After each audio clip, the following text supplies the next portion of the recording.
Selanjutnya saya akan memaparkan materi memahami isi tes deskripsi.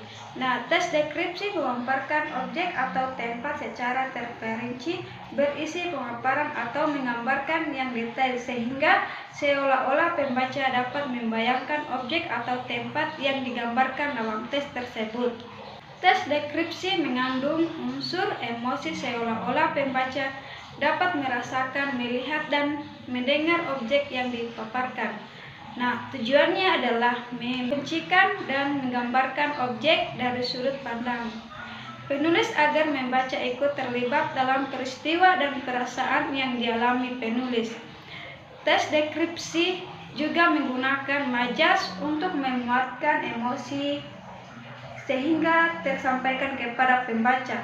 Selanjutnya, memahami sudut pandang dalam tes deskripsi. Tes yang lebih penting dari aku, tokoh menceritakan kejadian yang dialami secara terperinci agar pembaca seolah-olah yang mengalaminya juga ceritakan perasaannya.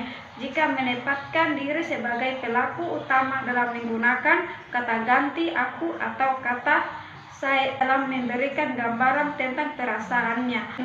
Menulis kita mengenal dengan istilah sudut pandang orang pertama. Yang ketiga, memahami konjungsi dalam tes deskripsi. Kata yang ditulis dengan warna merah adalah konjungsi atau kata hubung. Tugasnya adalah menghubungkan kata dengan kata, kalimat dengan kalimat, juga paragraf dengan paragraf. Untuk menyimak lagu dengan baik, terutama jika lagu yang pertama, guru akan sebuah lagu. Jika perangkat pemutar lagu tidak tersedia, guru akan membacakan liriknya. Tes lagu tidak akan diperhatikan karena itu sifat dengan sesama. Yang kedua, pilih salah satu lagu yang mendeskripsikan peristiwa atau perasaan. Pertama, ceritakan secara singkat isi lagu tersebut. Yang kedua, cermati kata hubung yang digunakan. Yang ketiga, dalam salah satu lagu berapa kata hubung yang kalimat jumpai. Yang terakhir, bandingkan dengan kata hubung yang kalimat gunakan. Assalamualaikum warahmatullahi wabarakatuh. Perkenalkan, saya pemateri selanjutnya atas nama Sonia Ferianti dengan NIM A1M122107. Materi yang akan saya bawakan yaitu D. Menyimak konjungsi dalam teks deskripsi berupa lirik lagu. Menyimak konjungsi dalam teks deskripsi berupa lirik lagu sangat penting karena konjungsi memainkan peran yang sangat penting dalam menghubungkan antara satu kalimat dengan kalimat lainnya. Dalam rangkaian teks deskripsi lagu tersebut, konjungsi juga membantu untuk menunjukkan hubungan antara ide dan konsep yang sama dalam lirik lagu. Salah satu fungsi utama dari konjungsi dalam lirik lagu adalah untuk menghubungkan frase atau kalimat yang terkait. Konjungsi mengatur hubungan antara konsep yang terkandung dalam lirik lagu tersebut sehingga membentuk rangkaian informasi yang mudah dipahami oleh pendengar. Materi tersebut berkaitan erat dengan teori koherensi, di mana teori koherensi berkaitan dengan hubungan antara unit-unit bahasa dalam sebuah teks yang digunakan untuk menciptakan makna yang jelas dan terintegrasi. Konjungsi dalam lirik lagu dapat membantu menjalin hubungan koheren antara kalimat dan ide-ide dalam teks. Oleh karena itu, memahami dan menyimak konjungsi pada lirik lagu memainkan peranan penting dalam memahami makna teks secara keseluruhan. Yang kedua, menggunakan kosakata serapan bahasa daerah dan bahasa asing dalam teks deskripsi. Kosakata serapan adalah kata-kata yang berasal dari bahasa lain dan kemudian masuk ke dalam bahasa yang sedang digunakan. Dalam teks deskripsi, penggunaan kosakata serapan, bahasa daerah, dan bahasa asing dapat memberikan variasi dan kekayaan pada kalimat yang digunakan. Kosakata serapan bahasa daerah dapat digunakan untuk menambahkan unsur lokal pada deskripsi yang dibuat. Misalnya, dalam deskripsi tentang makanan tradisional, kita dapat menggunakan kata rendang untuk menggambarkan masakan Padang, atau kata sate untuk menggambarkan masakan Jawa. Selain memberikan nuansa lokal, penggunaan kosakata serapan berbahasa daerah juga dapat membantu mempromosikan budaya daerah yang dimiliki oleh Indonesia. Sementara itu, kosakata serapan bahasa asing dapat digunakan untuk menambahkan variasi pada deskripsi yang dibuat atau memberikan kejelasan pada objek atau konsep yang dijelaskan. Misalnya, kata laptop dapat digunakan untuk menggambarkan komputer jinjing, sementara kata smartphone dapat digunakan untuk menggambarkan telepon genggam pintar. Selain itu, penggunaan kosakata serapan bahasa asing dapat memberikan kesan modern dan internasional pada deskripsi yang dibuat. Materi ini paling relevan dengan beberapa teori ini, yaitu yang pertama, teori bahasa daerah. Teori ini berkaitan dengan penggunaan kosakata serapan dari bahasa daerah dalam teks deskripsi.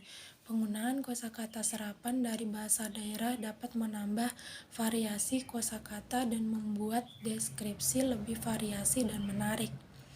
Yang kedua, teori bahasa asing. Teori ini berkaitan dengan penggunaan kosakata serapan dari bahasa asing dalam teks deskripsi, seperti bahasa Inggris, Prancis, Jerman, dan lain sebagainya. Penggunaan kosakata serapan dari bahasa asing dapat menambah variasi kosakata dan membuat teks deskripsi lebih internasional dan terlihat lebih luas. Yang ketiga, teori akomodasi. Teori ini mengacu pada penggunaan kosakata serapan dari bahasa daerah dan asing dalam teks deskripsi untuk mengakomodasi kebutuhan komunikasi. Dalam konteks ini, penggunaan kosakata serapan dapat membantu penulis untuk memperluas kosakata dan menghindari monoton dalam bahasa yang dipergunakan sehingga membuat teks deskripsi lebih menarik untuk dibaca. Yang keempat, teori fungsionalis. Teori ini menekankan pada penggunaan kosakata serapan dengan tujuan menyampaikan pesan yang efektif dan tepat sasaran. Dalam menggunakan kosakata serapan, baik dari bahasa asing maupun daerah, penulis harus memperhatikan kosakata dan tujuan dalam menyampaikan pesannya sehingga teks deskripsi dapat membawa manfaat bagi pembaca. Ketiga, F. Memahami kohesi dan koherensi dalam teks deskripsi. Kohesi dalam teks deskripsi adalah kekakuan dan keharmonisan dalam penggunaan kata-kata, frasa, dan kalimat. Hal ini dilakukan agar teks deskripsi dapat menjadi lebih teratur dan mudah dipahami oleh pembaca. Beberapa contoh dari kohesi dalam teks deskripsi antara lain, yang pertama, penggunaan kata anapora yang mengulangi kata-kata atau frasa yang sama pada awal kalimat atau paragraf untuk memberikan ketertarikan antara satu kalimat dengan kalimat lainnya. Misalnya, ibu saya selalu membuatkan saya sarapan. Ibu saya selalu membuatkan saya makanan yang sehat. Ibu saya selalu memastikan saya memiliki energi untuk memulai hari saya. Yang kedua, penggunaan konjungsi dan kata penghubung untuk menghubungkan antara satu kata atau frasa dengan yang lain agar kalimat atau paragraf menjadi lebih koheren. Misalnya, saat Anda memasuki ruangan, Anda akan merasakan suhu udara yang sejuk. Selain itu, Lampu downlight yang dipasang di dalam ruangan memberikan cahaya yang lembut dan menenangkan. Referensi dalam teks deskripsi adalah ketepatan dan kejelasan yang terdapat dalam penggunaan kata-kata, frasa, kalimat, atau paragraf dalam sebuah teks. Tujuan dari keberadaan koherensi dalam teks deskripsi adalah agar isi dari teks tersebut mudah dipahami oleh pembaca. Beberapa contoh dari koherensi dalam teks deskripsi antara lain yaitu yang pertama, penggunaan kalimat teratur dengan pola subjek, predikat, objek yang jelas dan mudah dipahami. Misalnya, sore hari saya berjalan-jalan di taman kota bersama anjing kesayangan saya.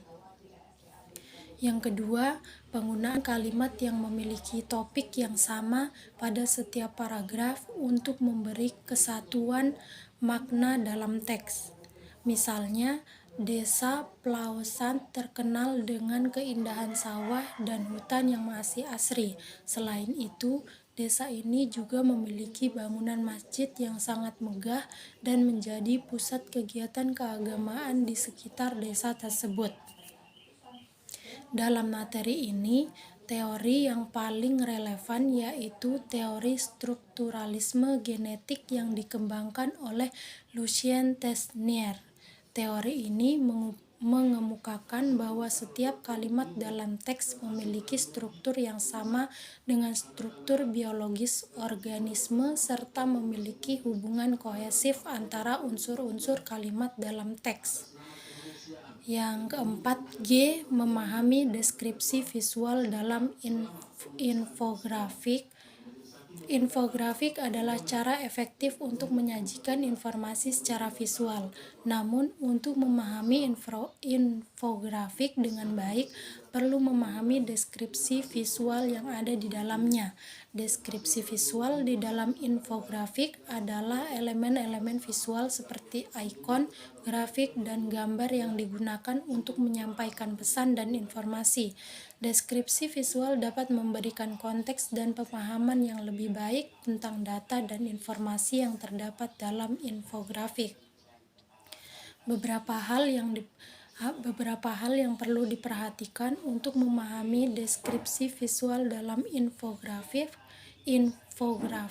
yaitu yang pertama, judul dan deskripsi. Infografik biasanya dimulai dengan judul yang mendeskripsikan topik yang dibahas. Deskripsi tersebut dapat memberi petunjuk tentang apa yang diharapkan dari infografik. Yang kedua, ikon. Ikon digunakan untuk mempresentasikan informasi, data, atau konsep secara visual dengan cara yang ringkas dan mudah dipahami. Penting untuk memahami makna ikon yang digunakan dalam infografik. Yang ketiga, grafik. Infografik seringkali menggunakan grafik seperti diagram, bagan, dan grafik untuk menggambarkan data. Penting untuk memahami jenis grafik yang digunakan dan cara membacanya. Yang keempat, gambar. Gambar digunakan untuk memperjelas atau memperkaya informasi yang dihadirkan. Penting untuk memahami konteks dan makna dari gambar yang digunakan. Yang kelima, warna. Warna di dalam infografik dapat memberi pemahaman tentang informasi dan data yang disampaikan. Penting untuk memahami penggunaan warna dan maknanya. Dalam keseluruhan, memahami deskripsi visual di dalam infografik adalah penting untuk memahami informasi yang disajikan. Materi ini berkaitan dengan beberapa teori yang dapat diaplikasikan, yaitu yang pertama, teori Gestalt. Teori yang mengungkapkan bahwa manusia memiliki kecenderungan untuk melihat objek sebagai suatu kesatuan visual yang utuh daripada sebagai kumpulan elemen individual. Oleh karena itu, dalam pembuatan infografik lebih baik menggunakan pola atau bentuk yang sudah dikenal atau familiar di mata pembaca agar pembaca mudah memahami deskripsi visual yang disajikan. Yang kedua, Teori warna. Teori ini mengungkapkan bahwa warna dapat mempengaruhi mood dan perasaan manusia. Oleh karena itu, dalam pembuatan infografik, penggunaan warna yang tepat dapat membantu membawa pesan yang ingin disampaikan dan memberi kesan yang sesuai dengan tujuan pembuatan infografik. Yang ketiga, teori hierarki visual. Teori ini mengungkapkan bahwa dalam desain visual, informasi yang lebih penting atau relevan harus ditampilkan dengan lebih menonjol daripada informasi yang kurang penting. Oleh karena itu, saat membuat infografik, elemen yang paling penting seperti judul, subjudul, dan angka-angka harus diposisikan dan dipresentasikan dengan lebih menonjol dibandingkan elemen yang lain. Teori pengolahan visual. Yang keempat, teori pengolahan visual. Teori ini mengungkapkan bahwa manusia memproses informasi visual dengan cara yang berbeda dari informasi verbal. Oleh karena itu, dalam pembuatan infografik, informasi harus disajikan dalam bentuk visual yang mudah dipahami dan diingat seperti grafik, diagram, atau ilustrasi agar informasi dapat tersampaikan dengan lebih efektif. Assalamualaikum warahmatullahi wabarakatuh. Perkenalkan, nama saya Wadi Nurin Fazria dengan NIM A1M1222030. Saya dari kelompok 7. Adapun materi yang saya akan bawakan yaitu materi bab 2, di mana materi bab 1 sudah dibawakan oleh dua teman saya sebelumnya. Pada bab 2 ada 10 poin pembahasan, akan kami bagi dua, di mana saya akan mendapatkan 5 poin pembahasan pertama, 5 poin pembahasan selanjutnya akan dibahas oleh teman saya. Langsung saja, bab 2. Bab 2 berjudul buku-buku bercerita. Bab 2 terdapat 5 poin yaitu A sampai E sebagaimana yang tadi saya ucapkan. Poin pertama yaitu poin A, mengubah petikan cerpen menjadi teks prosedur. Poin B, mencermati proses penyerapan kosakata bahasa Indonesia. Poin C, mendapatkan informasi dari teks prosedur. Poin D, mencermati teks prosedur berupa infografik. Poin E, membaca nyaring, teks bertemakan buku. Langsung pada poin A, yaitu mengubah petikan cerpen menjadi teks prosedur. Secara singkat, fungsi teks prosedur adalah untuk menyampaikan atau memberitahukan bagaimana cara atau langkah-langkah dalam mengerjakan sesuatu agar mudah diikuti pembaca. Dalam suatu cerpen pun bisa jadi terdapat teks prosedur. Contohnya, pada buku halaman 31-33, dalam cerpen berjudul Tabu terdapat prosedur bagaimana memberi makan dan memberi minum sapi. Nah, mengambil langkah-langkah yang dimaksud pada teks tadi itu kemudian diubah menjadi teks prosedur adalah kegiatan yang dinamakan mengubah petikan cerpen menjadi teks prosedur. Yang kemudian poin yang kedua yaitu poin B, mencermati proses penyerapan kosakata bahasa Indonesia dalam perkembangannya itu bahasa selalu mengalami perubahan kosakata melalui penyerapan bahasa asing seperti bahasa Melayu, bahasa daerah, atau bahasa-bahasa negara lain.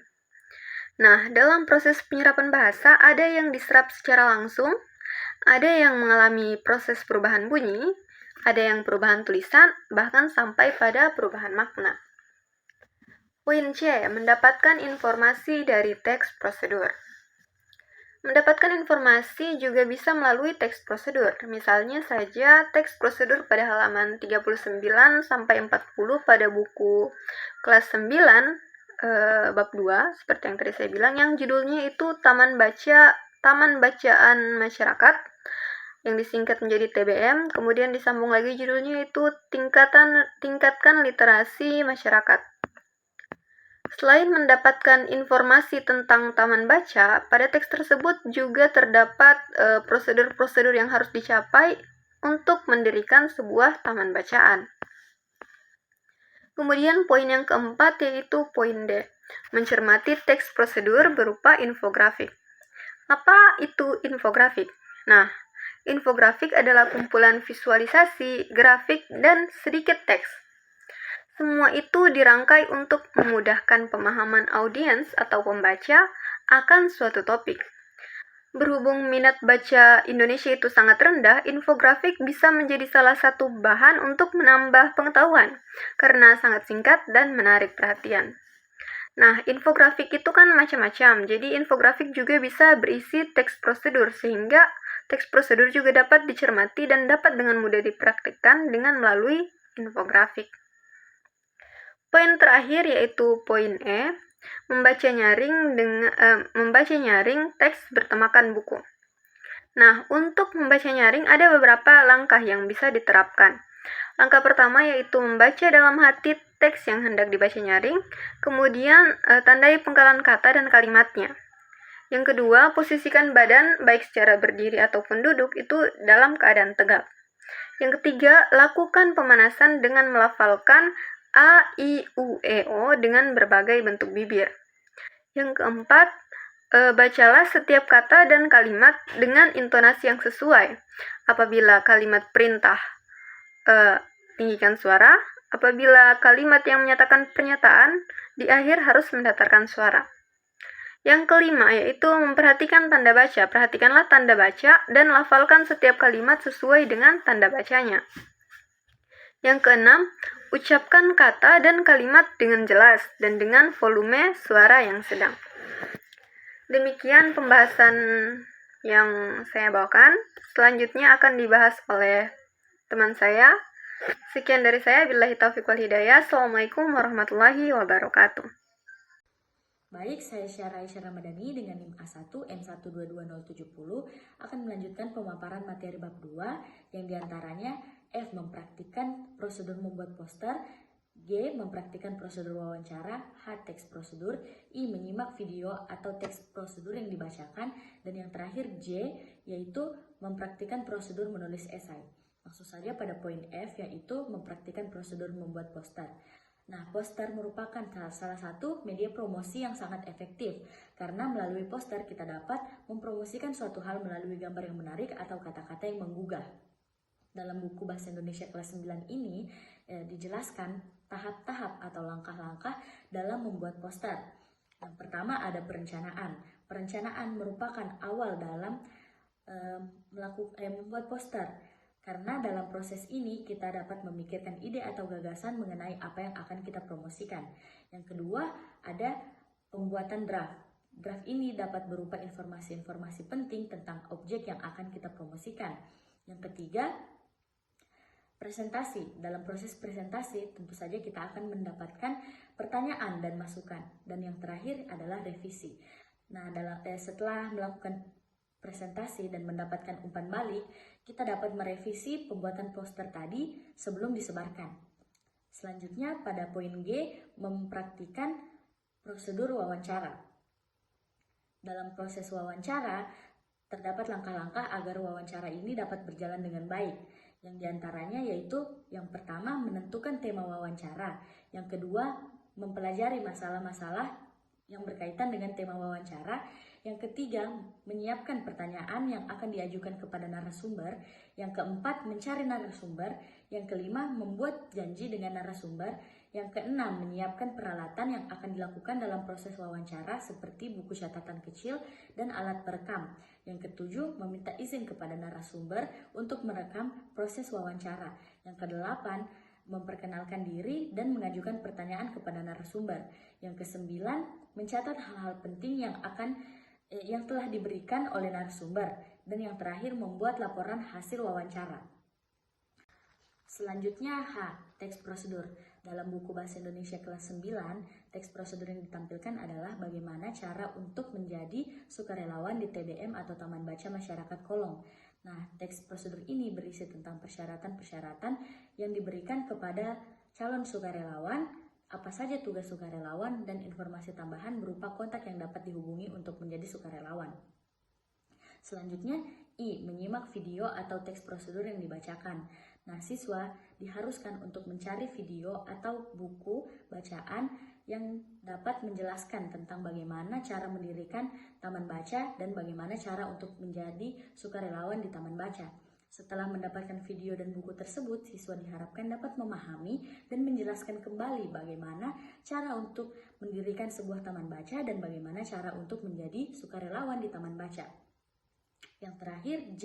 Mempraktikkan prosedur membuat esai. Dalam membuat esai terdapat 4 langkah. Yang pertama ada riset. Riset atau pengamatan diperlukan sebelum kita membuat esai. Yang kedua, mengumpulkan rujukan.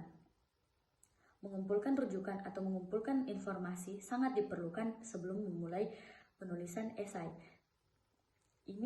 Mengumpulkan informasi ini bisa melalui orang-orang di sekitar mengenai masalah apa yang akan kita tulis, bisa juga melalui internet atau buku-buku. Hal ini memudahkan kita dalam mengumpulkan informasi sebelum menulis esai. Yang ketiga, membuat outline. Outline ini berupa latar belakang mengapa kita memilih topik ini untuk ditulis menjadi esai. Yang kedua, informasi atau rujukan. Yang ketiga, pendapat kita mengenai apa yang kita tulis. Dan yang terakhir, simpulan. Selanjutnya, menulis esai. Setelah informasi telah dikumpulkan, kita dapat memulai menulis esai. Baik, itu saja paparan materi bab 2 dari saya. Terima kasih. Audio Jungle.